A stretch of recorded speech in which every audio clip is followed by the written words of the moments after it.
गङ्गातरङ्गरमणीयजटाकलापं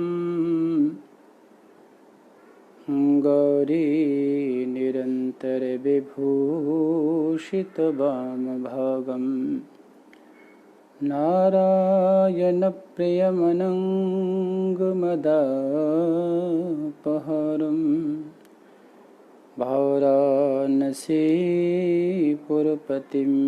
भज विश्वनाथं वाराणसीपुरपतिं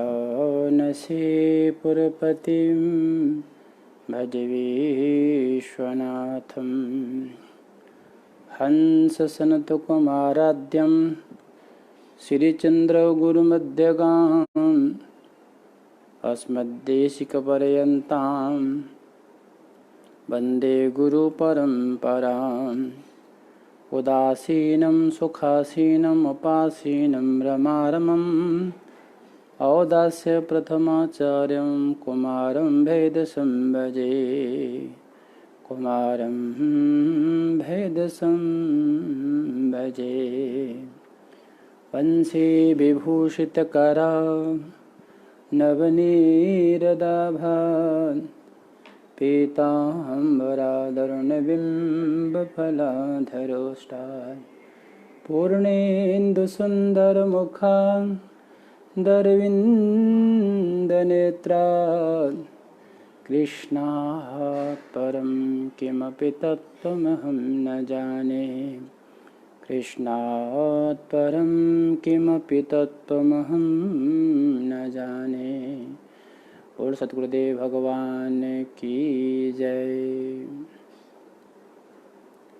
हम लोग इस पितृपक्ष में कई दिनों से लेकर के लोगों की इच्छा थी कि हम लोग थोड़ा श्राद्ध के इस कर्म में चर्चा करें कि पितृपक्ष क्यों मनाया जाता है, इसका क्या महत्व है, क्या ये पितृपक्ष जो है वेद सम्मत है या नहीं है, आदि आदि बहुत प्रकार की लोगों की शंका थी।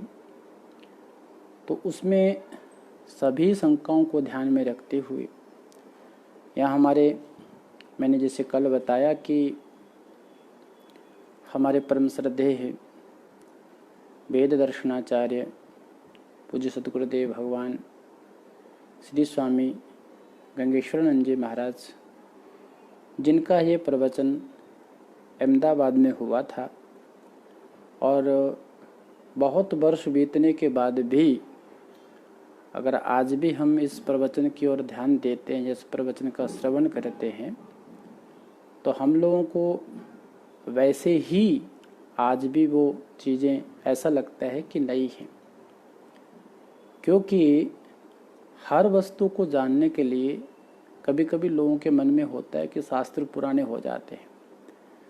कई लोग कहते हैं कि गीता अब बहुत पहले जब सुनाई गई थी तब का समय और था, अब का समय और है। तो उन लोगों को ये बात तो अच्छे से समझ लेनी चाहिए कि शास्त्र जो हैं वो कभी भी पुरातन नहीं होते। उनमें जो ज्ञान होता है उसमें हमेशा नवीनता भरी रहती है, और जितने बार आप उसको पढ़ेंगे या जितने बार आप उसको सुनेंगे तो आपको हर बार एक नया अर्थ सामने आएगा। अब देखिए, विचार कीजिए कि ये जो प्रवचन लगभग 1936-37 के प्रवचन हैं और अहमदाबाद के लोकल पेपरों में इसका पूरा प्रचार होता था, छपते थे, और तब से लेकर के आज भी अगर हम इसका स्वाध्याय करते हैं, अध्ययन करते हैं, तो वो हमको नवीन लगता है, ऐसा लगता है कि बिल्कुल आज की चर्चा है। तो आए हम विषय में प्रवेश करते हैं कि कल हम लोगों ने आपसे चर्चा की थी कि भाई 4 प्रकार की शंकाएं की गई थी। जिन्होंने सुना होगा उनको अच्छे से याद होगा कि कल हमने 4 प्रकार की शंकाओं का या उल्लेख किया था, और उन 4 प्रकार की शंकाओं से हम एक सारांश निकाल सकते हैं कि वो शंकाएं निश्चित है, जिज्ञासा है, उस जिज्ञासा का समाधान होना भी अति आवश्यक है। तो उसके लिए हम आगे बढ़ते हैं कि देखो, कोई भी वस्तु हो, कोई भी वस्तु हो, उस वस्तु के लिए ये कोई नियम नहीं है कि जो वस्तु जिसे भेजी जाती है वह उसे उसी रूप में मिले। ऐसा कोई नियम नहीं है। मान लो आप किसी को कुछ भेजते हो, जहाँ आप किसी पोस्ट के द्वारा, जहाँ पर कोरियर के द्वारा जो वस्तु आप भेजते हो सकता है उसमें कभी कुछ न्यूनता भी आ जाए, उसमें कुछ अलग से हो जाए। जैसे आप मनी ऑर्डर करते हो, बात को समझने का प्रयास करेंगे तभी समझ में आएगा। जैसे आप मनी ऑर्डर करते हैं तो मनी ऑर्डर करते समय आप नोट जमा करते हैं, तो यह कोई बात नहीं कि उसके प्राप्तकर्ता को नोट ही वे ही नोट मिले जो नोट आपने जमा किए थे।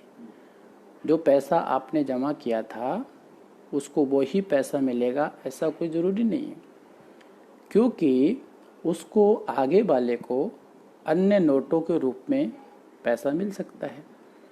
क्योंकि ज़रूरी नहीं कि जो आपने जमा किया था वो ही वहाँ पर मिलेगा, ऐसा नहीं है। उसमें परिवर्तन हो सकता है, वो वहाँ जाकर के बदल सकता है। क्योंकि इसलिए कहा कि ज़रूरी नहीं कि जो वस्तु जिसको दी जाए वो वस्तु उसके पास में पहुँचे, ऐसा नहीं है। अब इसमें ये समझने वाली बात है, या फिर इसे और भी अच्छी तरह से पूज्य सद्गुरुदेव भगवान समझा रहे हैं, और वो कहा जा रहा है कि उसको आप इस तरह समझा जा सकता है कि मान लीजिए आपका कोई पुत्र है और वो पुत्र कहीं दूर देश में पढ़ता है, मुंबई आदि में पढ़ता है, और आपका कोई एक मित्र भी है जो वहाँ पर रहता है। आप अपने मित्र को प्रति माह 100 रुपये इसलिए भेजते हैं कि मेरे पुत्र को जो वस्तु चाहिए देते रहें। अपने मित्र को कह रखा है कि मेरे पुत्र वहाँ पढ़ता है, अगर उसको कोई ज़रूरत हो तो आप उसको ये देते रहना। तो आपका मित्र बच्चे को कपड़े की आवश्यकता पड़ने पर कपड़ा, पुस्तकों की आवश्यकता होने पर पुस्तकें, या ऐसी भी कई आवश्यक वस्तुएं हैं, समय समय पर देता रहता है और आप उसको पैसा भेजते रहते हैं। पूछा जा सकता है कि ऐसा क्यों, इसमें प्रश्न हो सकता है कि ऐसा क्यों। आपने तो लड़के के खर्च के लिए रुपए भेजे थे, नोट भेजे थे, सामान तो भेजा नहीं, पर बच्चे को क्या मिला? बच्चे को सामान मिला, कपड़े मिले, पुस्तकें मिली। अतः यह स्पष्ट है, यहाँ इससे यह स्पष्ट होता है कि जो वस्तु जैसी दी जाए वह प्राप्त करने वाले को सदैव वैसी ही उसी रूप में मिले, यह कोई नियम नहीं है। यह क्या नहीं है? कोई नियम नहीं है। हाँ, यह नियम हो सकता है, एक शर्त पे यह नियम हो सकता है, क्योंकि भेजने वाले पर निर्भर करता है कि वो क्या भेज रहा है। भेजने वाले पर निर्भर करता है वो क्या भेज रहा है, किसको भेज रहा है, किस उद्देश्य से भेज रहा है।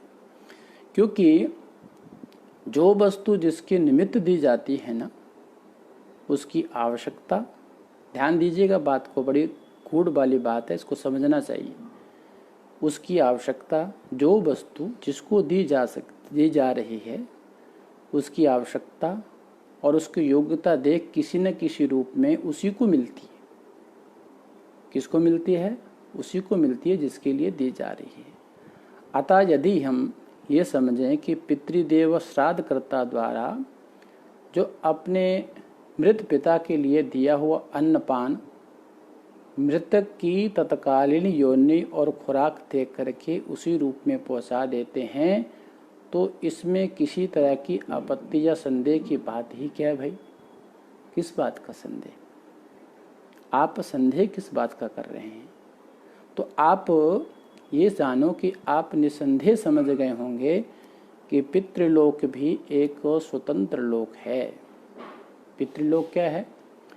पितृलोक भी एक स्वतंत्र लोक है, जिसके शासक अरिमा, अग्निश्वाता आदि देव कहे जाते हैं, और जिसके सहायक हैं वसु है, रुद्र है, आदित्य आदि नित्य जो पितर हैं।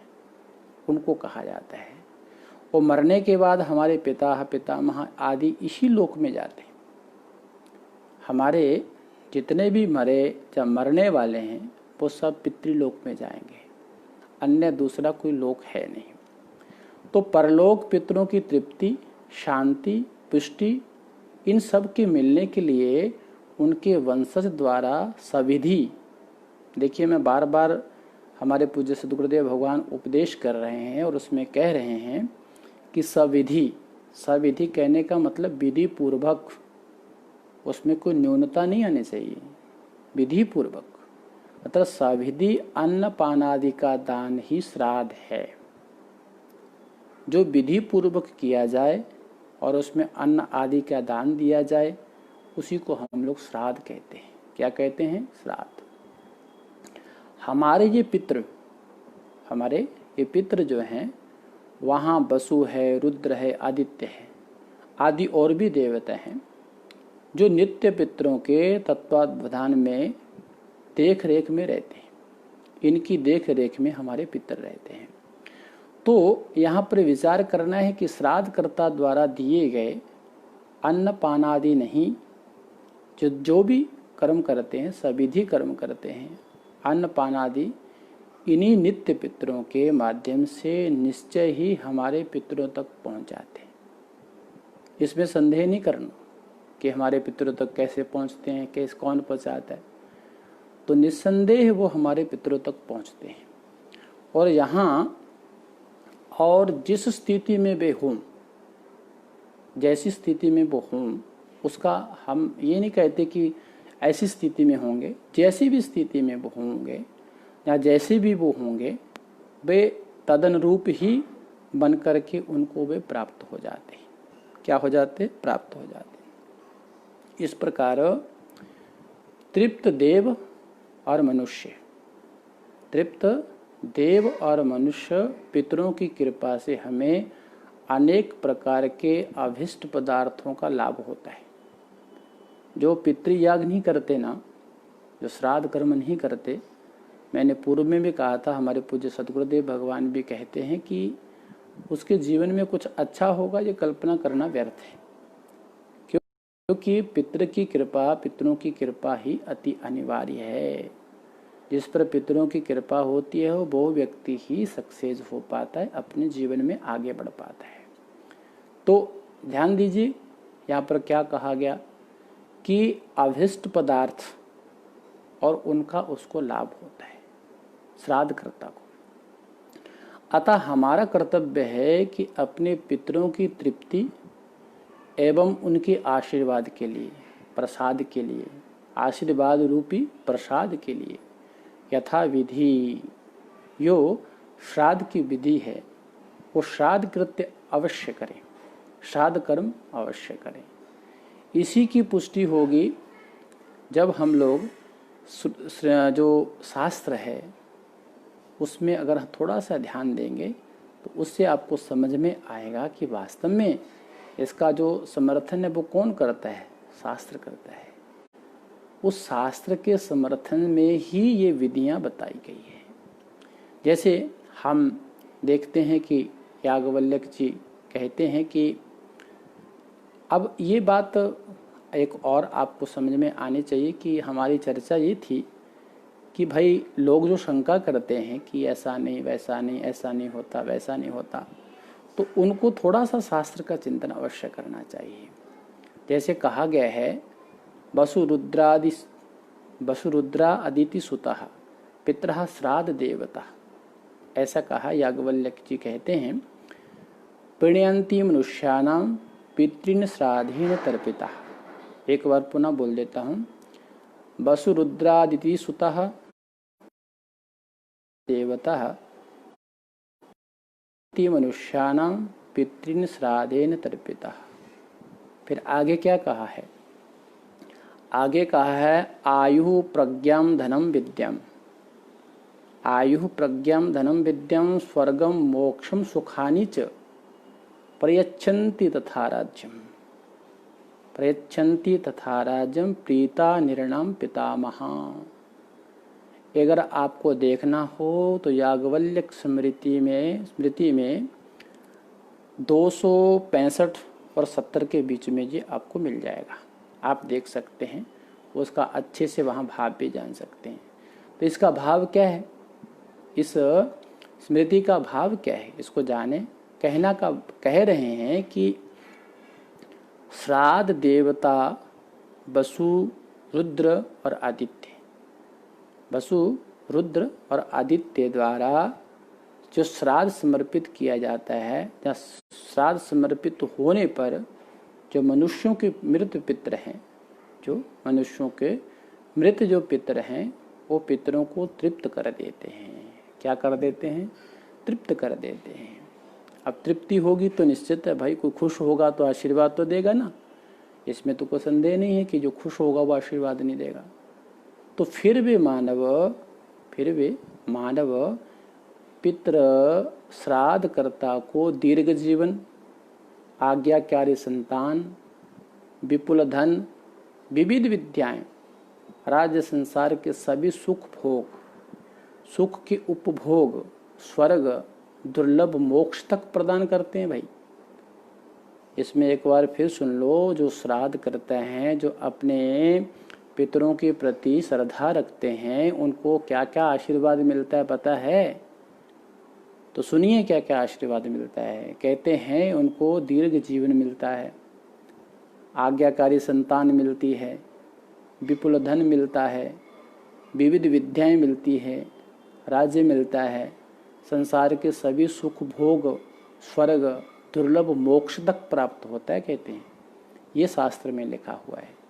अगर इतना सुनने के बाद, इतना पढ़ने के बाद भी किसी को ये संदेह हो कि भाई श्राद्ध क्यों करना चाहिए, श्राद्ध नहीं करना चाहिए, आदि जो शंकाएं लोग करते हैं मूर्खतावश, तो उनको फिर हम नहीं समझा सकते। क्योंकि किसको समझाया जा सकता है? समझाया उसी को जा सकता है जो मनुष्य हो। पशु को समझाओगे नहीं समझेगा। पशु को एक बार रोकोगे, 2 बार रोकोगे, 3 बार रोकोगे, तो उसमें क्या होगा कि पशु बार बार वहीं जाएगा जहाँ से आप रोकोगे। तो इसलिए ये भगवान ने ईश्वर अंश जीव अविनाशी जो कहा ना, तो भगवान ने ये समझदारी, ये बुद्धि उसी को दी है जो व्यक्ति उसको अच्छे से समझना चाहता है, जिसका शास्त्र में विश्वास है, जो वेद को मानता है, स्मृतियों को मानता है, पुराणों को मानता है, जिसकी उनके प्रति अगाध श्रद्धा है, उनके लिए ही ये चीज़ें हैं। अन्यथा दूसरे लोगों के लिए ये वस्तुएं नहीं बनी हैं। दूसरे तो पशु के समान अपना जीवन व्यतीत करेंगे, ना समझेंगे। मैं बार बार इस बात का चिंतन होता है कि मान लो कि ब्राह्मण है, बात को अन्यथा मत लीजिएगा। मैं इसलिए कह रहा हूँ कि जब आपको कोई शुभ कर्म करना होता है, शादी करवानी होती है, तो ब्राह्मण को ढूंढते हैं कि ब्राह्मण को लाओ, भाई ब्राह्मण कहाँ है, ब्राह्मण को ढूंढो। तब आप भागा दौड़ी में ब्राह्मण ढूंढते हैं। और हर बार आपके जो शुभ कार्य होते हैं, शादियाँ होती हैं, उसमें प्रत्येक शादी में एक नया ब्राह्मण आता है। तो आपके बारे में ना ब्राह्मण जानता है, ना ब्राह्मण के बारे में आप जानते हैं। तो कभी गमी का समय होता है, तब भी ब्राह्मण की जरूरत पड़ती है। यानी जन्म से लेकर के अंतिम संस्कार तक आपके जीवन में ब्राह्मण की आवश्यकता है, अगर आप सनातनी हो तो। मैं अन्य की बात नहीं कर रहा भाई, इस बात को अन्यथा मत लीजिएगा, मैं अन्य की बात नहीं कर रहा। अगर आप सनातनी हो, सनातन को मानते हो, वेदों को मानते हो, तो आपके जीवन में जन्म से लेकर के मरण पर्यंत अंतिम संस्कार तक ब्राह्मण की आवश्यकता पड़ती है। तो इसके लिए क्या करना चाहिए? तो इसके लिए एक ही बात है, एक ही बात आप कर सकते हैं इसके लिए, दूसरा कुछ नहीं। कि उसके लिए आप एक ऐसा, जिसको हम लोग चने की, जैसे आप डॉक्टर बनाते हैं, डॉक्टर फैमिली डॉक्टर बोलते हैं उसको, तो ऐसे हमारे जीवन में ब्राह्मण भी होने चाहिए। एक ब्राह्मण ऐसा जिसको हम लोग उसका पालन पोषण भी करें, समय समय पर उसको जो आवश्यकता वो देते रहें, और उसको हमेशा अपने घर से जोड़ करके रखें। ताकि वो कभी भी हमारे किसी भी कार्य में, शुभ अशुभ कार्य में हमारे घर में तुरंत आए। हम क्या चाहते हैं उसको इस बात का ज्ञान होता है, हमारी क्या अपेक्षाएं हैं उसको इस चीज़ का ज्ञान होता है, तो हमारी अपेक्षाओं के अनुकूल वो कार्य कर सके। इसलिए एक ब्राह्मण अपने जीवन में जोड़ के रखना चाहिए। एक ब्राह्मण को आप अपने घर के साथ में जोड़ के अवश्य रखें। अगर आप ऐसा नहीं करते हैं तो फिर आप ये कह सकता हूँ मैं तो कि भाई आप स्वार्थी हैं। जब आपको आवश्यकता पड़ती है तो ब्राह्मणों को बुलाते हैं और हर बार नया नया ब्राह्मण आपके घर में आता है। तो मैं चाहता हूँ कि अगर वेद की रक्षा करनी है तो सबसे पहले ब्राह्मण की रक्षा करनी है, ब्राह्मणत्व की रक्षा करनी है, तब जा कर के हम वेद की रक्षा कर पाएंगे। तो ये बातें कहाँ से मिलेंगी, ये बातें हमको कौन बताएगा? इन बातों को जानने के लिए हमको शास्त्र का स्वाध्याय अवश्य करना है। इन बातों को समझने के लिए हमको सदगुरु के पास बैठना है। इन बातों को जानने के लिए हमको किसी अच्छे महापुरुष का संग करना है। आप ज्ञानी हैं, भगवान ने आपको बहुत बड़ा ज्ञान दिया है, परंतु आपने कभी, एक छोटा सा आपको एक बात बताता हूँ। हाथी देखा? हाथी को देखा होगा आपने। वो हाथी क्या करता है कि नदी में जाता है, तालाब में जाता है, जहाँ उसको खुला पानी मिलता है। ये ध्यान दीजिएगा, जब हाथी अपनी मस्ती में स्नान करता है तो वो खुले पानी में करता है, और वो नहाएगा खूब मस्ती से, 1 आध घंटा अपने सूंड से पानी उठा उठा के अपने शरीर पर फेंकता है, इधर उलटेगा इधर पलटेगा, बहुत कुछ करता है। हाथी बिल्कुल अपने आप को अच्छे से स्वस्थ करके नहाता है, और नहाने के बाद जैसे वो बाहर निकलता है पानी से बाहर निकलते वो अपने ऊपर फिर से मिट्टी फेंक लेता है और रेता उठाता है, फेंक लेता है अपने सूंड से। तो स्नान का क्या फ़ायदा? कोई फ़ायदा नहीं ना। तो मैं कहना ये चाहता हूँ कि अगर हम कोई सात्विक कर्म करते हैं, यथा विधि कोई कर्म करते हैं, वेद सम्मत कोई विधि का कार्य करते हैं, तो उसमें हमको अच्छे ब्राह्मण की, विद्वान ब्राह्मण की आवश्यकता होती है। तो आप प्रतिदिन नए ब्राह्मण को नहीं ला सकते। जो आपके घर में हो, जो फैमिली ब्राह्मण हो, जो आपके पूर्वजों से लेकर जुड़ा हुआ हो, उसको अपने साथ हमेशा बनाए रखें, ताकि आपके जीवन में कभी भी कोई काम पड़े तो वो ब्राह्मण आके आपकी अपेक्षा के अनुसार जैसा आप चाहते हो वैसा आकर के आपका कार्य संपन्न करा दे, आपकी विधि को संपन्न करा दे। क्योंकि कुछ अधिकार ऐसे हैं जो ब्राह्मणों के पास है, उसमें आप हस्तक्षेप नहीं कर सकते। कर्मकांड की विधि है वो ब्राह्मण ही करा सकता है, पूर्ण ब्राह्मण करा सकता है, अन्य कोई किसी के बस का वो काम नहीं है। मैं आजकल के वर्तमान समय की बात नहीं कर रहा हूँ, मैं शास्त्र सम्मत जो बात है उसको कर रहा हूँ। अब इसमें हम आगे चलते हैं तो आज से एक नई चीज़, नई शंका का और प्रादुर्भाव हो रहा है कि उसमें कहा जा रहा है कि भाई जो श्राद्ध करते हैं उस श्राद्ध का जो आधार है क्या है, श्राद्ध के लाभ क्या हैं और श्राद्ध का आधार क्या है। वास्तव में भाई कोई कर्म करते हैं, कोई विधि करते हैं तो उसके बारे में तो भाई या तो वेद सम्मत होना चाहिए, वेद प्रमाणित होना चाहिए, या फिर उसके लाभ क्या हैं। आजकल तो सामान्य लोग छोटा सा बिजनेस भी करते तो उसमें भी लाभ ढूंढते हैं।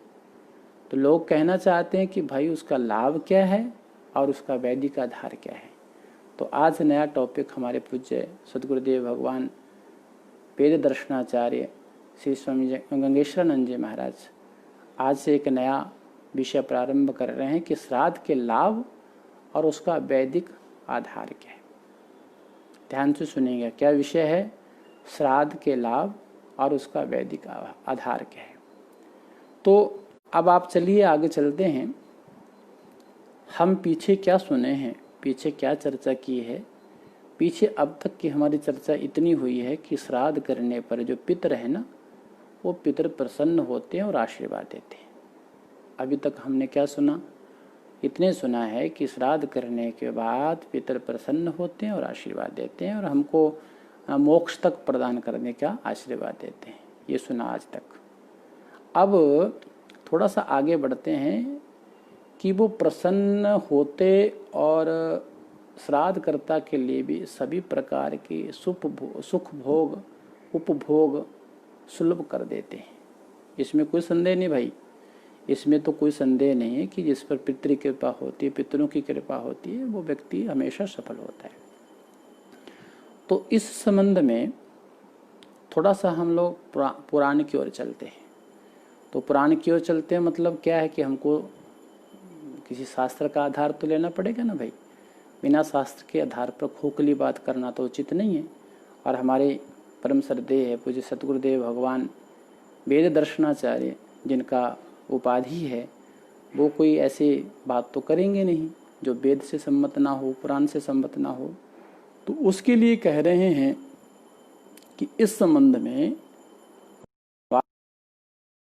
पूर्वार्ध 7वें अध्याय, देखिए ध्यान दीजिएगा, वाराह पुराण पूर्वार्ध 7वां अध्याय, उसमें एक कथा आती है, उद्बोधक कथा आती है, बड़ी सुंदर कथा आती है जिसको श्रवण करना चाहिए।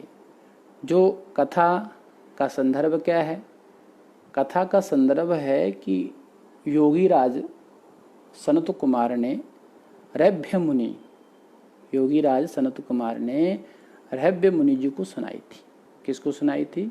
रैभ्य मुनि जी को सुनाई थी। तो अब हम लोग उस प्रसंग की ओर बढ़ें और आप लोग आनंद पूर्वक उसका श्रवण करें, मैं यही अपेक्षा रखता हूँ आपसे। तो ध्यान दीजिएगा, मैं क्या कहा, वाराह पुराण की ये कथा है, उसमें योगीराज, अब योगीराज क्यों कहा, आप सनक सनंदन सनातन संत कुमार की परंपरा को देखेंगे तो उसमें आपको समझ में आएगा कि उनको योगीराज की उपाधि क्यों दी गई। तो ध्यान दीजिए, प्रसंग इस प्रकार से है कि जो घोर तप कर रहे थे, कौन? रैभ्य मुनि जी। कौन? रैभ्य मुनि जी क्या कर रहे थे? घोर तप कर रहे थे। तो जब तप कर रहे थे तो रैभ्य मुनि जी के पास भगवान संत कुमार पधारे। कौन पधारे? संत कुमार पधारे और कहने लगे, वत्स, तुम्हारे प्रेम से आकृष्ट होकर ही मैं यहाँ आया हूँ। यानी कि कहने का भाव, तुम्हारी तपस्या को देख करके तुम पर प्रसन्न होकर के मैं यहाँ आया हूँ। तुम कौन हो?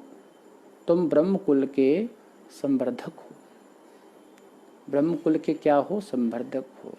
अतः सदैव धन्य हो। इस पर रैभ्य मुनि ने प्रणाम कर सविनय पूछा कि प्रभु, हाथ जोड़ करे बड़ी निम्रता के साथ में पूछा कि प्रभु, मुझे धन्य क्यों कहा? मुझे धन्य क्यों कहा? मैं तो तपस्या कर रहा हूँ, तो मुझे धन्य कहने का क्या भाव है? धन्य क्यों कहा?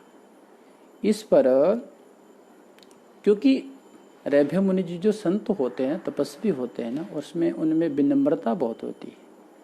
क्योंकि कभी भी साधक के जीवन में अगर विनम्रता नहीं है, उसके अंदर अगर श्रद्धा नहीं है, तो उसकी तपस्या कभी सफल नहीं होती। इस बात को नोट करके रखिए अपनी डायरी पर। तो ध्यान दीजिए हमारे प्रसंग की ओर, क्योंकि अन्यत्र चले जाएंगे तो फिर आपका ध्यान जो है प्रसंग से हट जाएगा। तो मैं क्या कह रहा था कि रैभ्य मुनि जी ने सनत कुमार जी से पूछा कि आपने मुझे धन्य क्यों कहा? क्योंकि मुझ में कोई विशेष गुण तो है नहीं, मुझ में ऐसा कोई गुण नहीं है जिसको देख करके आप मुझे धन्य कहें। तो इसके उत्तर में सनत कुमार जी बोले कि तूने कि हे मुनिराज, तुम सदैव वेदरत रहते हो। ध्यान दीजिएगा शब्द का प्रयोग क्या किया है, तुम सदैव वेदरत रहते हो। और गया में आकर के, गया जी का बड़ा महत्व है, आप लोग जानते हो। गया में आकर के पिंडदान, जलतर्पण आदि द्वारा पितरों को भी प्रसन्न करते हो। तुम गया जी में जाकर के तर्पण करते हो, श्राद्ध करते हो और पितरों को प्रसन्न करते हो, इसलिए धन्य हो। इसलिए क्या हो? धन्य हो। इसी प्रसंग में उन्होंने श्राद्ध की महिमा प्रकट करने वाली वह कथा बताई, आप उसको ध्यान से सुनिएगा। श्राद्ध को प्रकट करने वाली उस कथा को ध्यान में सुनिएगा। ये संवाद किसका है? अरभ्य मुनि और संत कुमार जी ये बैठ कर के चर्चा कर रहे हैं, जो कि हमारे महाराज श्री के मुखार बिंद से जो किया हुआ प्रवचन है। कहते हैं कि विशालापुरी किसको कहते हैं? उज्जैनी। विशालापुरी किसको कहते हैं? उज्जैनी को। तो कहते हैं कि विशाला उज्जैनी नगरी में एक विशाल नाम को एक राजा राज्य करता था। क्या करता था? राज करता था। और वह अत्यंत बुद्धिमान और प्रजा का पालक था। अत्यंत बुद्धिमान और प्रजापालक था। यज्ञ में, यागादि में, श्रोत समार्थ कर्मानुष्ठान में वो सदैव निरत रहता था, किंतु उसे कोई संतान नहीं थी। देखिए, ऐसा होता है किसी किसी के जीवन में कि सब कुछ करने के बाद में भी कुछ न कुछ कमी रहती है। तो कहते हैं कि उसके यहाँ संतान नहीं थी। वो बड़ा चिंतित रहता कि मैं इतना यज्ञ करता हूँ, यागाद करता हूँ, कर्मकांड करता हूँ, इतना धर्म करता हूँ, पुण्य करता हूँ, पर मुझे संतान नहीं। तो एक बार राजा ने वेद वेता तत्वदर्शी ब्राह्मणों को आमंत्रित करके राज्य के योग्य अधिकारी पुत्र की उत्पत्ति का उपाय पूछा। पहले राजा लोग ब्राह्मणों का कितना सम्मान करते थे, इस कथा से भी आपको ये संदेश मिलेगा। तो उन्होंने ब्राह्मणों को बुलाया, जो उच्च कोटि के ब्राह्मण थे, उनको बुला करके उनसे पूछा कि भाई, मैं इतना कर्म कांड करता हूँ, इतना सब दान पुण्य करता हूँ, फिर भी मुझे संतान क्यों नहीं है, और उस संतान की उत्पत्ति का उपाय क्या है? तो उन्होंने पूछा। तो निष्प्रहा जो तपस्वी लोग होते हैं, जिनको किसी से कोई लेना देना नहीं, निष्प्रहा तपस्वी ब्राह्मणों ने विचार करके कहा कि राजन, आप एक कार्य करें। क्या कार्य करें? कहते हैं कि आप गया क्षेत्र में जाएं और वहाँ नानाविध अन्न द्रव्यादि का दान करके अपने पितरों का श्राद्ध करें। इस श्राद्ध की उत्पत्ति कहाँ से हुई, इसको सुनिए। तो उनको कहा कि आप गया जी में जाकर के अपने पितरों के निमित्त श्राद्ध करें और अन्न आदि का दान करें। ऐसा करने पर आपके जो पितर हैं वो पितर तृप्त हो आपको आशीर्वाद देंगे, आप पे ऊपर प्रसन्न हो जाएंगे, आपको आशीर्वाद देंगे। तो उनके आशीर्वाद से आपको इच्छानुरूप पुत्र रत्न का लाभ होगा। ये किन्होंने उपदेश दिया? ब्राह्मणों ने। पितरों की देवी शक्ति के प्रभाव से जो बालक उत्पन्न होगा वह निश्चय ही सारी पृथ्वी का शासक, वीर, दानी और वंश की कीर्ति को बढ़ाने वाला होगा। ऐसा आशीर्वाद दिया। किन्होंने? ब्राह्मणों ने। अब तक पुत्र न होने में हमें आपके पितरों की असंतुष्टि की अंतराय दिखाई पड़ रही है। ये ब्राह्मणों ने उपदेश दिया राजा को कि आपके पुत्र ना होने का कारण हम यही देख रहे हैं कि आपके जो पितर हैं वो आप पर प्रसन्न नहीं है, कहीं ना कहीं कमी है। तो अब इसको देख करके जो राजा विशाल था वो अत्यंत प्रसन्न हुआ, क्योंकि उसके मनानुकूल बात हो गई। वो चाहता था मुझे पुत्र रत्न की प्राप्ति का उपाय चाहिए।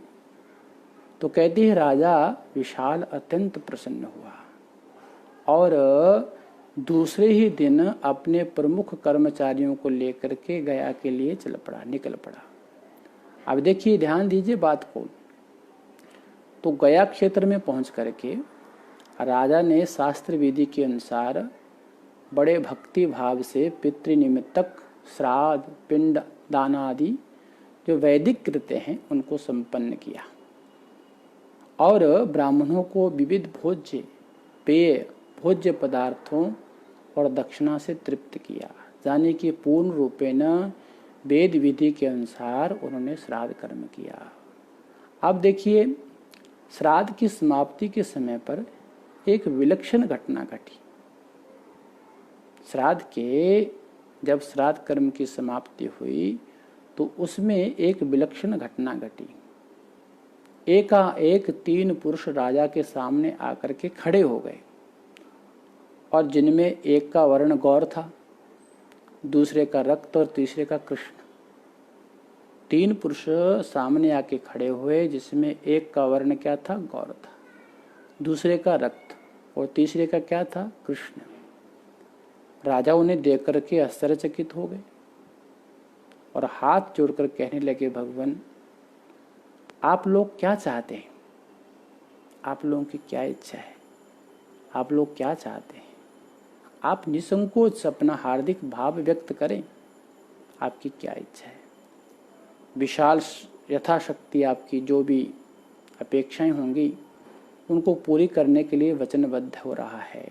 आपसे मैं वचन दे रहा हूँ कि आपकी जो इच्छा होंगी, अपेक्षाएं होंगी, उनको मैं पूरा करूँगा। तो आपके विविध वर्ण और चेष्टाएं मन में अत्यंतिक कुतूहल उत्पन्न कर रही है।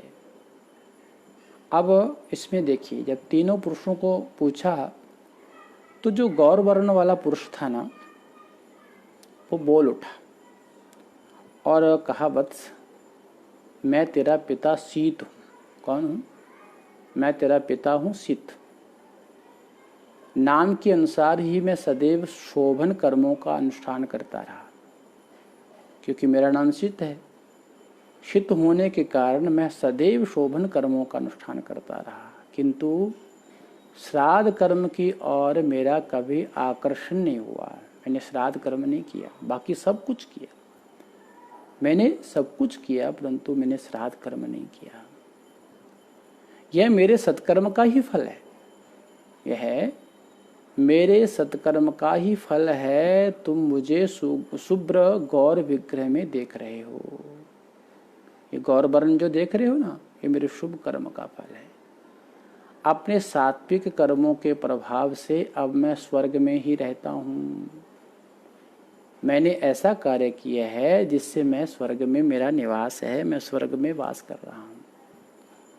और इतना कह करके जो गौर वर्ण विग्रह पुरुष था उसने आगे कहा, सुनने वाली बात है, इसको ध्यान से सुनेंगे। आगे क्या कहा, ये आप देख रहे हो ना, गौर वर्ण पुरुष बोल रहा है कि, और ये जो रक्त वर्ण पुरुष तुम्हारे सामने खड़े हैं, ये मेरे पिता और तुम्हारे पितामह हैं। कौन है? मेरे पिता हैं, तुम्हारे पितामह हैं, यानी तुम्हारे दादाजी हैं। तुम्हारे क्या हैं? दादाजी हैं। उन्होंने अपने पूर्व जीवन में निर्दयता पूर्वक हिंसा प्रधान क्रूर राजस कर्म किए थे, बड़े हिंसक थे, बड़े राजस कर्म किए थे। उन कर्मों का फल यह हुआ कि इन्हें रक्तवर्ण मिला और अब तक इनका अविची नामक नरक में ही निवास रहा है। नरकों के कई नाम है ना, तो उन्होंने बताया कि ये अविची नामक नरक में ही निवास रहा है। अपना और रक्त वर्ण पुरुष का परिचय देने के बाद वह आगे कहने लगे कि और सुनो, और ये कृष्ण वर्ण वाले महानुभाव है ना, इन रक्त वर्ण वाले पुरुष के पिता हैं, अर्थात मेरे पितामह, मेरे दादा, तुम्हारे परदादा, मेरे दादा और तुम्हारे क्या है? प्रतिपितामह, प्रपितामह, ऐसा कहा। इनके कर्म तो और भी विभत्स और तामस रहे हैं, यहाँ तक कि उन्होंने जीवन में ईश्वर परायण, निर्वैर और समदर्शी जो वृद्ध ऋषि थे उनकी हत्याएं की हैं। इतना बड़ा पापी था। उन्हीं कर्मों के फलस्वरूप उन्हें यह भयानक रूप कृष्ण वर्ण और तुम्हारे श्राद्ध करने तक अति निम्न लोक प्राप्त हुआ था। ये बड़े कोई अच्छे जगह पे नहीं थे, बड़े निकृष्ट और बड़े मतलब जो उसको हम अति नरक की अंतिम सीमा होती है उसमें थे। अब सबका परिचय दिया गौरवर्ण ने।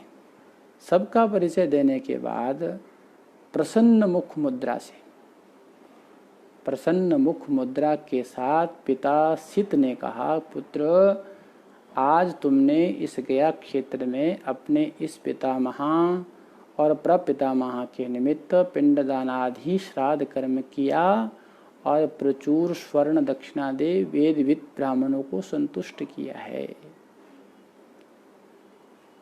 क्या किया है? संतुष्ट किया है। इसी के प्रताप से ये लोग नरक यातना से मुक्त हो मुझसे मिल सके, हमारा आपस में मिलन हुआ। बस मुझे भी देवलोक में और तो सब कुछ सुख रहा है, सब सुख रहा है, केवल एक स्वतंत्रता नहीं थी।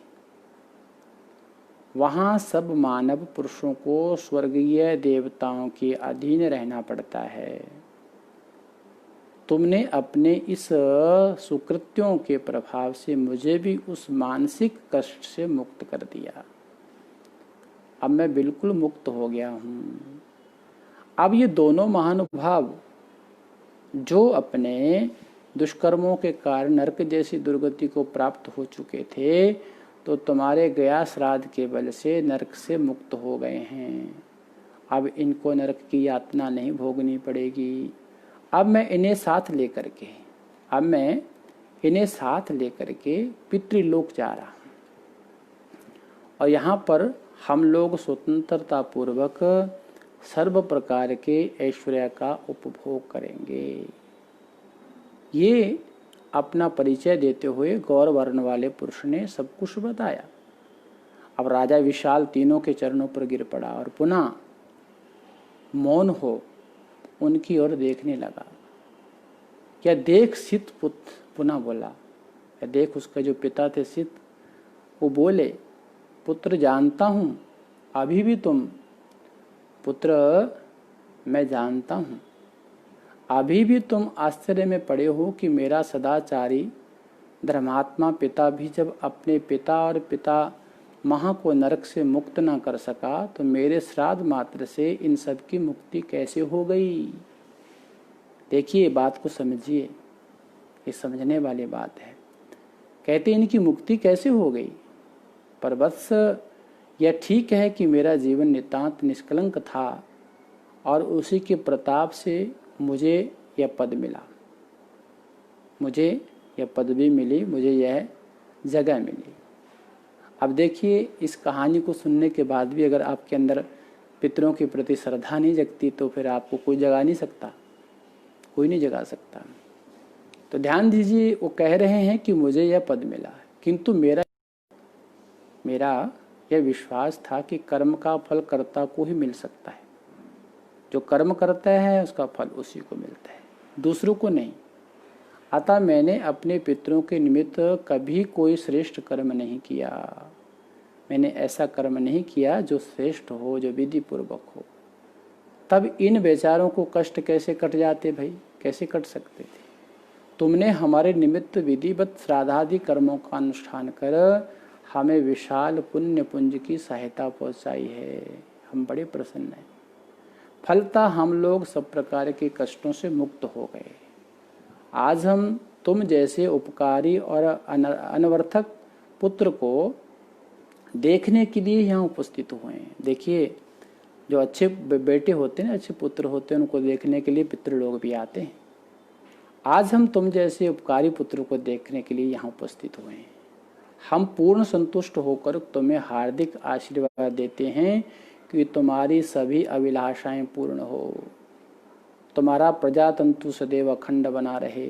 अब हम लोग पूर्ण स्वतंत्रता का अनुभव करने के लिए पितृलोक में प्रस्थान कर रहे हैं। अब देखिए कितनी सुंदर कहानी है, इसको सुनो। तो महाराज विशाल के देखते देखते तीनों पुरुष अंतर्ध्यान हो गए। तो कहना होगा कि महाराज विशाल को पितरों की कृपा से पुत्र हुआ, जो आगे चल कर के अत्यंत पराक्रमी सम्राट बना। ये कोई कितना भी पुण्यात्मा क्यों ना हो, जब तक पितरों के निमित्त से उसकी तृप्ति का साधन श्राद्ध कर्म नहीं करता, तब तक उसके पितर कभी तृप्त और मुक्त नहीं हो सकते। क्या नहीं हो सकते? तृप्त और मुक्त नहीं हो सकते। तो अपने पितरों की तृप्ति और मुक्ति का एकमात्र उपाय है श्राद्ध। इसलिए श्राद्ध कर्म आवश्यक है, श्राद्ध कर्म करना चाहिए। हाँ, तो आप फिर अब समझिए कि अब भली बात ये आप लोग समझ गए होंगे कि श्राद्ध से क्या लाभ होते हैं। अब संक्षेप में, थोड़ा सा संक्षेप में यह भी समझ लें कि श्राद्ध न करने से हानि क्या होती है, उसको भी थोड़ा समझना चाहिए। पहले तो विशाल राजा की कथा ही श्राद्ध न करने से होने वाली हानियों का संकेत दे रही है, जो कथा अभी अभी आपने सुनी है। उससे उसके पवित्र सत्कर्मी पिता को भी श्राद्ध के बिना स्वर्ग में स्वतंत्रता का अनुभव करना पड़ा। श्राद्ध न करने से ही उसके पूर्वज अब तक रौरव नरक में पलते रहे, उनका उद्धार नहीं हो पाया। इतना ही नहीं, आगे उसके कुल में संतति की धारा ही रुक गई, आगे कोई संतान ही नहीं हुई, वंश ही डूबने लगी। जब राजा विशाल ने श्राद्ध पिंडदान आदि कर्म किए तब कहीं ये सब आपदाएं मिट सकी। और दूसरी बात और सुनो, दूसरी बात है कि श्राद्ध के अंतर्गत कुछ तो नित्य जो हैं वो भी बताए गए हैं, और जो नित्य कर्मों में आते हैं उनकी विशेष करके इसमें भूमिका होती है। तो शास्त्रों का कहना है कि नित्य कर्मों को न करने पर प्रत्यवाय या पाप लगता है। ऐसा शास्त्र कहते हैं कि नित्य कर्म करोगे तो क्या लगता है, प्रत्यवाय यानी पाप लगता है। श्राद्ध के कतराने वाले को जय विपद भी भोगनी पड़ेगी। तो श्राद्ध न करने से, पितरों का श्राद्ध न करने से सबसे बड़ी हानि है कृतज्ञता। सबसे बड़ी हानि क्या है, कृतज्ञता का कलंक। लोग कहेंगे फलाने का पुत्र है, अपने पितरों के प्रति श्राद्ध भी नहीं किया, अपने पितरों के प्रति कुछ पुण्यदान भी नहीं किया, तो ये कलंक है, लोग आपको कहीं बैठने नहीं देंगे, तो लोग कहेंगे कृतघ्न है ये। तो सबसे बड़ा कृतज्ञता का कलंक है जो कभी धुल नहीं पाता। ये कलंक कभी धुलने वाला नहीं है। सर्वथा अपने जीवन में निर्माता पितरों के प्रति कृतज्ञता ना दिखलाना और अपने कर्मों द्वारा हीन योनियों में उसके पलते रहते हुए भी श्राद्ध द्वारा उनका उद्धार न करना सबसे बड़ी कृतज्ञता है। पुत्र की पुत्रता तभी सार्थक होती है जब तक वह पितरों की पुम नामक नरक से रक्षा करता है। पुम नामक नरक से रक्षा करता है। तो शास्त्रों में बताया गया है कि कृतघ्ने नास्ति निष्कृति ही। क्या बताया है, कृतघ्ने नास्ति निष्कृति, अर्थात कृतघ्न के लिए कोई प्रायश्चित नहीं है। जो व्यक्ति कृतघ्न होता है उसके लिए कोई भी प्रायश्चित नहीं है।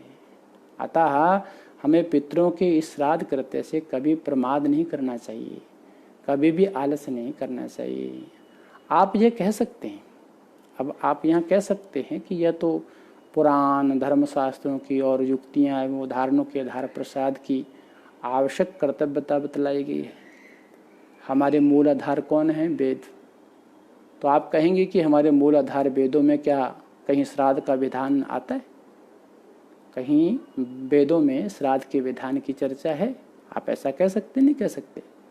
तो भाई इसके लिए हम इतना ही कहेंगे कि समझने वाली बातें होती है, उसको जो समझता है वही जानता है, अन्यथा नहीं।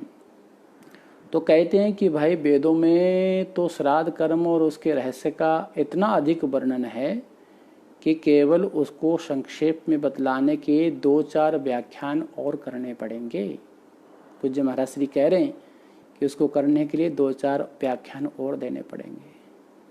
ऋग्वेद में तो एक पूरा सूक्ति ही, जिसको हम लोग पितृसूक्त के नाम से जाना जाता है। जानते कि नहीं जानते? जो वैदिक ब्राह्मण है उनको पता है। ऋग्वेद में तो एक पूरा सूक्त है जिसको पितृसूक्त के नाम से आता है, जिसमें 14 मंत्र हैं। मंडल 10 सूक्त 15। देखिए, उठा के देखिए, पता चल जाएगा आपको। मंडल 10 सूक्त 15। फिर आगे चलिए, फिर शुक्ल यजुर्वेद की तो बात ही न पूछें। लगता है सारी संहिता का श्राद्ध में ही तात्पर्य है। सारी जितनी भी संहिता है सबका जो तात्पर्य है वो श्राद्ध में है। कारण देखिए, उपक्रम में उसके दूसरे अध्याय के 26 से लेके 34 तक 6 कंडिकाएं पिंड पितृयज्ञ की है। वेदों का उदाहरण सुन लीजिए, लोग ये ना कहें कि पितृ श्राद्ध का वेदों में क्या उल्लेख है, तो सुनिए उसको बात को। मैं क्या बता रहा था कि शुक्ल यजुर्वेद की तो आप अगर देखेंगे तो उपकर्म में उसके दूसरे अध्याय में 26 से लेके 34 तक 6 कंडिकाएं पिंड पितृयज्ञ की है, और तीसरे अध्याय की 5 1 52, नोट करिए, 5 1 52 कंडिकाएं शाकमेधीय पितृयज्ञ की है। तो परामर्श उपक्रांत के मध्य निर्देश के तौर पर 16वें अध्याय में 13 कंडिकाएं हैं। क्या है? 13 कंडिकाएं। आप ये नहीं कह सकते कि वेद इसका समर्थन नहीं करता। जो वेद पढ़ते नहीं है, मूर्ख हैं, गधे हैं, वो क्या जानेंगे इस चीज़ को? उनको क्या पता हो तो सीधा सा मुंह उठा के बोल दे कि वेद में कहीं लिखा नहीं है। ये शंका करो तो कम से कम शंका का स्तर होना चाहिए। शंका करने वाले को ये सोचना चाहिए कि पहले जानकारी कर लो ये चीज़ है या नहीं है, तब शंका करना भी ठीक है। तो ध्यान दीजिए कि मध्य निर्देश के तौर पर 16वें अध्याय में 13 कंडिकाएं और 46 से लेकर के 61 तक पितृयज्ञ की प्रतिपादक हैं। क्या हैं? प्रतिपादक हैं।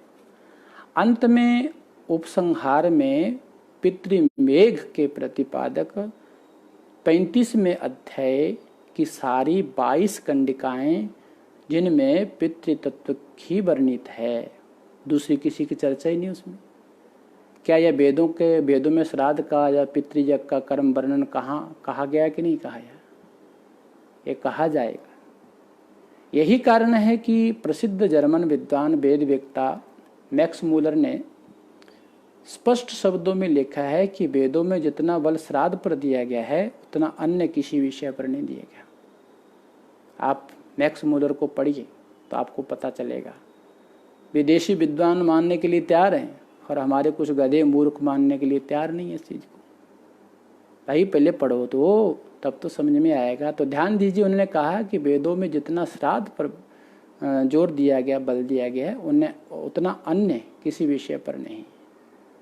तो कहाँ तक चर्चा करें, कहाँ तक आप लोगों को बताएं कि वेद विश्वव्यापी पुरुष कभी श्राद्ध को अस्वीकृत नहीं कर सकता। जो वेद का ज्ञाता हो, वेद को समझता हो, वेद पर विश्वास करता हो।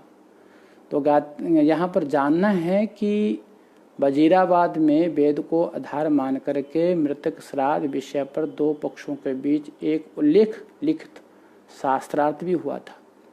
इसको भी ध्यान में रखिए।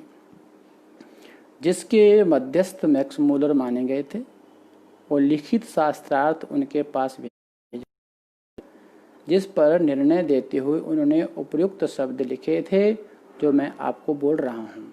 उसमें क्या लिखा था? अस्तु। अब हम कतिपय ऐसे वेद मंत्र सुनाते हैं जिसको आपको विदित हो जाएगा कि वेदों में श्राद्ध कर्म को कितना गौरव दिया गया है।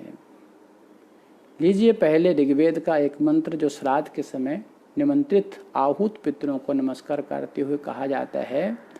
एदम पितृभ्यो नमस्ताध्यवे पूर्वासो या उपरासा इहु ये पार्थिवे रजस्या निशता ये वा नूनम सुवृज्जाना सुविक्षु। ऐसा कहा गया है। और अर्थात इसका भाव क्या है?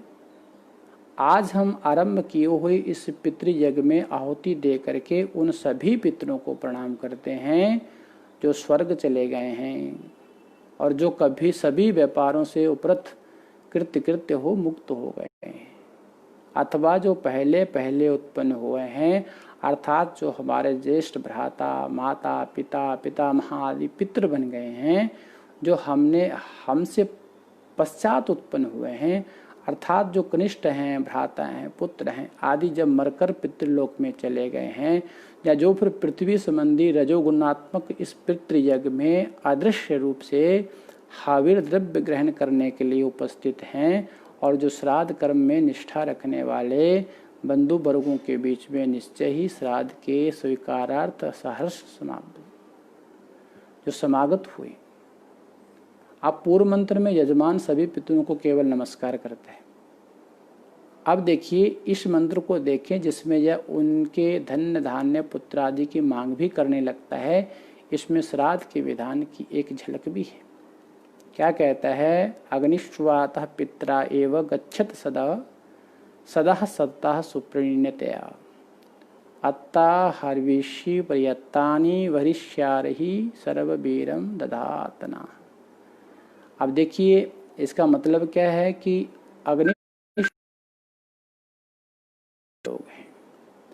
अग्नि के आस्वादिक दग्धजा अग्निश्वाता नाम से पितरों, आप इस पितृ यज्ञ में पधारे और पूजित हो अपने अपने स्थान पर यथेच्छ बैठ जाएं।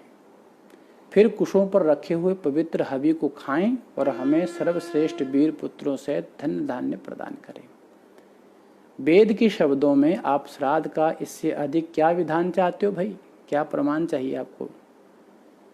इससे ऊपर कोई प्रमाण चाहिए वेदों में श्राद्ध का?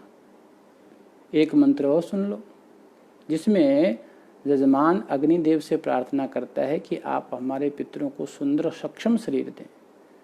जो अग्निदग्धा मध्ये दिवः स्वदया आदयन्ते ते भी स्वराड सुनीतिमेताम यथावतम तनवः कल्पयस्व। ये मंत्र हैं, इसको भी देखना चाहिए। इसका मतलब क्या है? कहते हैं जजल्यमान अग्निदेव हमारे उन सभी पितरों को जिनका अंत्येष्टि संस्कार हो चुका है, जिनका किसी कारणवश अंत्येष्टि संस्कार नहीं हो पाया है और जो अंतरिक्ष या स्वर्ग में स्वधा मंत्र संस्कृत अन्न पाकर तृप्त हो विचार रहे हैं, आप प्राणों से युक्त और हविर द्रव्य से भक्षण योग्य शरीर प्राप्त करा दें जिससे वे यहाँ आकर के यथेष्ट हवि भक्षण कर सकें। तो वेद का यह बड़ा ही अद्भुत मंत्र है जिसमें संसार के समस्त पितरों को हविर ग्रहणार्थ बुलाने के लिए अग्नि से प्रार्थना की है। क्या कहा है? ये निखाता ये परोक्षा। ध्यान दीजिएगा, अच्छे से सुनिए। ये निखाता ये प्रोक्षा ये दग्धा ये चोदिता सर्वान् तस्मान् आयः पितृन् हविषे अन्नवे। अर्थात हे अग्नि, हमारे उन सभी पितरों को हवि भक्षण करने के लिए यहाँ बुलाओ जो भूमि में गाड़ दिए गए हैं, जो नदी में प्रवाहित कर दिए गए हैं, जो अग्नि में जला दिए गए हैं और जो पृथ्वी में गाड़े जाने के बाद भी किसी कारणवश निकाल कर पुनः जलाए गए हैं। इनका सभी का आप उनको आवाहन करके बुलाओ। एक और अति प्रसिद्ध मंत्र सुने जिसमें ये प्रार्थना की गई है कि हमारे पितरों की रक्षा करें। आयंतुनः पितरा सौम्यासो आयंतुनः पितरा सौम्यासो अग्निश्वातः पृथिवीर्देवयानेः अस्मिन् यज्ञे स्वदया मन्दन्तो ध्रुवन्तो देवन्यस्तमान। अर्थात कहने का भाव है कि सोमपान के योग्य अथवा सोम तत्व प्रधान और अग्निश्वाता अग्नि के द्वारा जलाए गए हमारे पितृ देव ज्ञान मार्ग से देवताओं के साथ जिस मार्ग से पितृ स्वर्ग से पृथ्वी और की ओर जाते हैं उस मार्ग से यहाँ आए और श्राद्धीय अन्न ग्रहण कर तृप्त हों, हमें अधिक होने का समृद्ध होने का आशीर्वाद दें और हमारी रक्षा करें। अब और कितने प्रमाण चाहिए भाई वेदों को आपको? तो आप लोग देखेंगे कि ये मंत्र कितने स्पष्ट शब्दों में श्राद्ध विधान का समर्थन करते हैं। ध्यान देने की बात है कि ये मंत्र ऋग्वेद, यजुर्वेद, शुक्ल और कृष्ण और अथर्ववेद तीनों वेदों में उद्धृत किए गए हैं।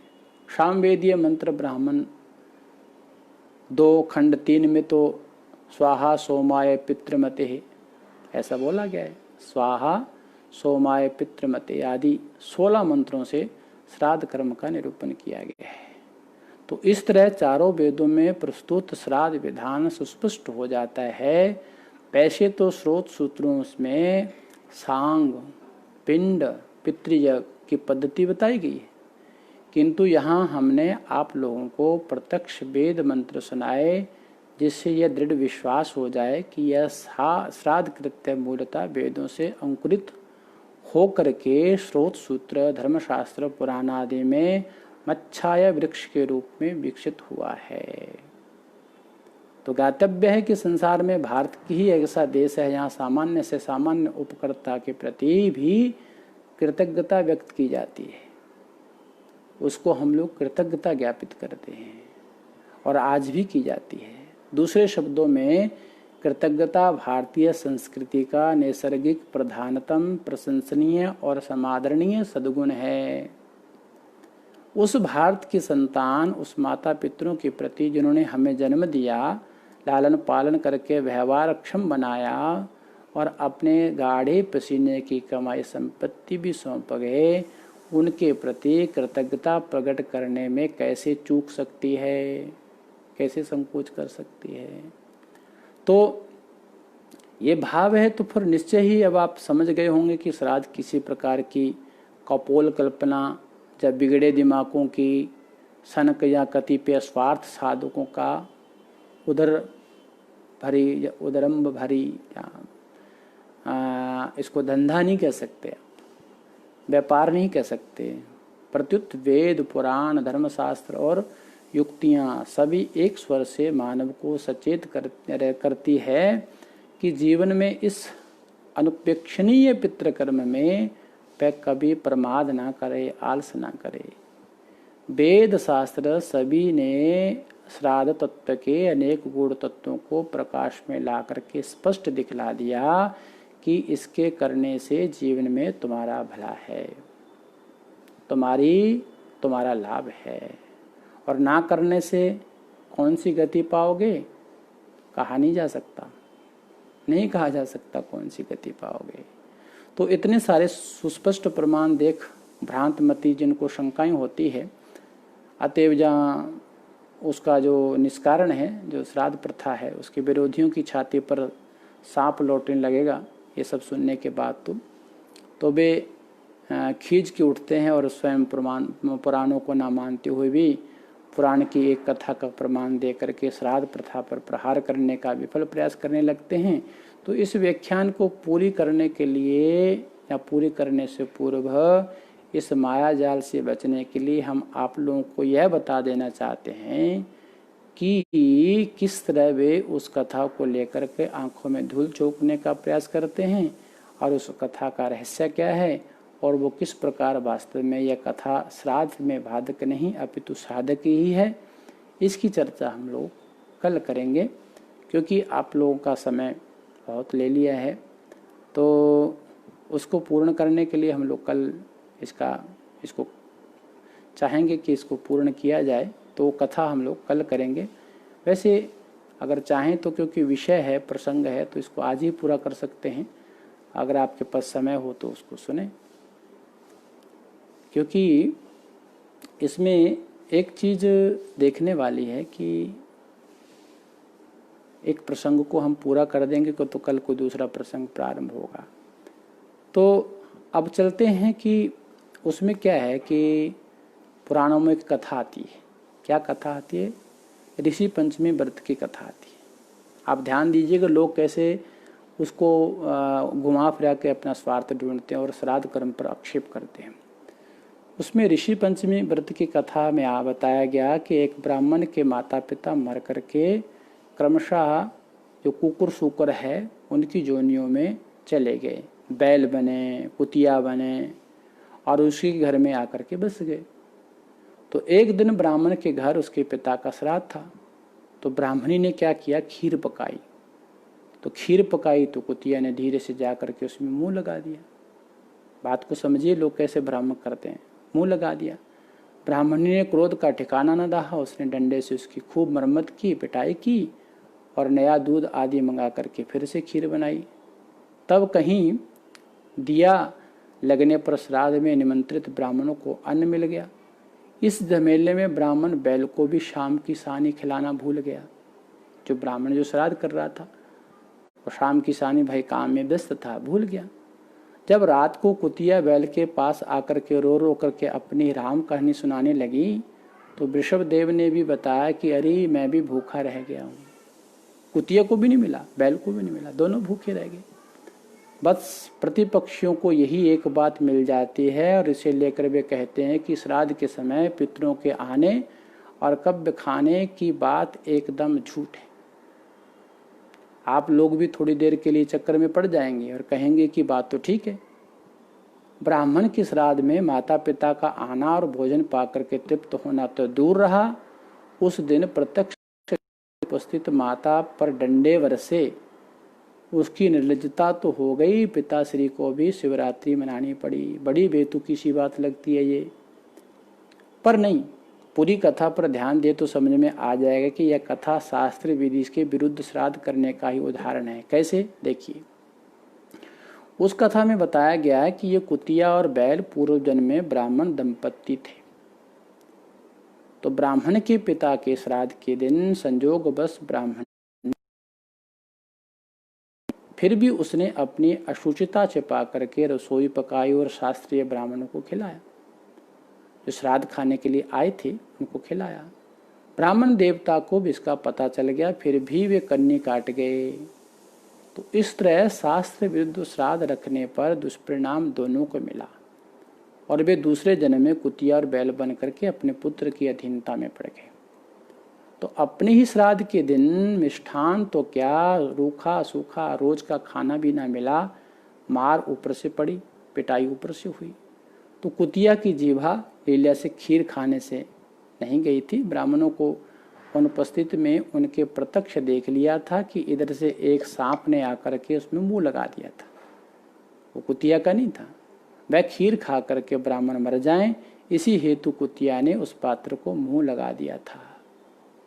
इस तरह बेचारी भला ही करने लग गई थी, पर चूंकि उसने पूर्व जन्म में रजस्वला नियम के पालन में प्रमाद किया और श्राद्ध घात किया था, इसलिए आज के दिन प्रत्यक्ष अपराधनी होने से उस पर मार पड़ी ही। जबकि मौन स्वीकृति के अपराधी बैल को केवल भूखा ही रहना पड़ा। फिर इतने सारे प्रपंच में श्राद्धीय ब्राह्मण को खिलाने का मौका दिया। वो लगने के बाद प्रत्यक्ष रात्रि श्राद्ध था, जिसका शास्त्रों में स्पष्ट निषेध है। इसी तरह ब्राह्मण पुत्र का वह श्राद्ध भी अविधि युक्त था, विधि युक्त नहीं था, अविधि युक्त था। तो सिवाय इसके श्राद्ध के दिन क्रोध न करना। श्राद्ध के नियम सुनो। श्राद्ध के दिन क्रोध न करना, पवित्र रहना, ब्रह्मचर्य रखना आदि श्राद्ध कर्ता और श्राद्ध भोजी दोनों के लिए आवश्यक बताया गया है, तभी सफल होता है। तो जैसा कि श्राद्ध कृत्य के समय में श्राद्ध कर्ता द्वारा कहे जाने वाले इस श्लोक में स्पष्ट कहा है कि अक्रोधने सोच परे सततम ब्रह्मचारी भी भवितव्य भवद्विश्च मयाच श्राद्ध कारिणः। फिर तो आज तो ब्राह्मण ब्राह्मणी दोनों रुद्रावतार बन गए थे। इस प्रकार की ब्राह्मण पुत्र का यह श्राद्ध विधि विध रहित रहता है। यही कारण था कि ऐसे विधि विरहित श्राद्ध के अवसर पर पितृलोक से उनके पितामह आदि पितृ कभी भी किसी भी रूप में नहीं आए और उन्होंने यह कव्य ग्रहण नहीं किया, तथा इसलिए पूर्व जन्म के पापवश कुतिया और बैल की योनि में वो उत्पन्न हुए और उनको उनकी योनि मिली। अब इसमें देखने वाली बात देखिए क्या है। घर में ही उपस्थित माता पिता को भी उस श्राद्ध का उस योनि के अनुरूप भोज्य रूप से लाभ ना मिल सका। तो यह कथा डिंडिम घोष करती है, इसको बिल्कुल एकदम दावे के साथ कह सकते हैं कि भारतीय पितरों का श्राद्ध अवश्य करो। उसके करने में कभी प्रमाद या अपेक्षा ना करो और शास्त्रों में जैसी उसकी विधि बतलाई गई है ठीक ठीक वैसे ही करो, तभी अपने पितरों का उद्धार कर सकोगे, उनका कृपा प्रसाद पा सकोगे और उनके फलस्वरूप इहलोक तथा परलोक में सभी प्रकार के सुख के भागी बनोगे। यदि इसके विपरीत पितरों का तर्पण श्राद्ध आदि ना किया और ना करवाया, विधि रहित किया या मनमाने ढंग से किया, तो याद रखो अब क्या करें क्या बोलें, उसका जो पतन होगा ना उसके लिए कुछ कह नहीं सकते। तो इसलिए श्राद्ध कर्म आवश्यक है, इसको करना चाहिए। तो आज के प्रसंग में हम लोग इतना ही कहते हैं। कल को हम लोग एक चर्चा करेंगे जिसका जो शीर्षक होगा वो ये होगा कि महाप्रलय श्राद्ध मीमांसा। क्या होगा? महाप्रलय श्राद्ध मीमांसा। कल के प्रवचन में आप लोग अवश्य सुने। आज इतना ही कहते मैं अपनी वाणी को पूज्य गुरुदेव भगवान के चरणों में समर्पित करता हूँ। हरिओम तत्सत, हरिओम तत्सत। आपका दिन शुभ हो, आप आनंद से रहें। इन्हीं शुभकामनाओं के साथ में अपनी वाणी को विराम। बोल जगतगुरु श्री चंद्र भगवान की जय।